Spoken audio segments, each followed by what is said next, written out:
নাগরিক পরিষেবা নিয়ে অভিযোগে বিদ্ধ চাকদা পুরসভা। বিভিন্ন মহল থেকে অভিযোগ পাওয়ার পর তৃণমূল পরিচালিত চাকদা পুরসভাকে শোকজ করল নগর উন্নয়ন দপ্তর। যদিও পুরসভার দাবি শোকজের চিঠি বা মেল পায়নি।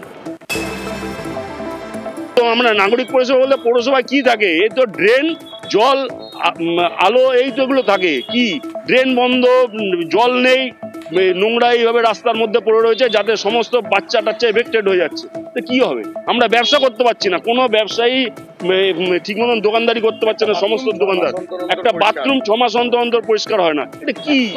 আমরা কি বুঝতে পারি না আমরা কিসের জন্য চাকরি আছে। কিন্তু আমাদের কাছে এখনো কোনো মেল এসে পৌঁছায়নি। শনি রোববার ছুটি গতকাল শুনেছি বেরিয়েছে। আমাদের শনি রোববার ছুটি, কিন্তু আমি বইমেলা যেহেতু আমাদের চাকদার আগামী 16 তারিখ থেকে 22 তারিখ, তার জন্য আমি পৌরসভায় এসেছি বইমেলার সব কাজ দেখভাল করার জন্য। তাই আমরা মেল আসলে আমরা আমাদের চেয়ারম্যান সাহেব, আমাদের এক্সিকিউটিভ অফিসার, এফও ফিনান্স অফিসার সব আলোচনা ভিত্তিক আমরা, যদি আপনাদের মাধ্যমে যেটা শুনলাম শোকজ, আমরা নিশ্চয়ই 7 দিনের মধ্যে উত্তর দিয়ে দেব। আমাদের রাজ্যের নগর উন্নয়ন দপ্তর, সেই দপ্তর থেকে আমাদের চাকদার পৌরসভাকে শোকজ করা হয়েছে উন্নয়নের প্রশ্নে।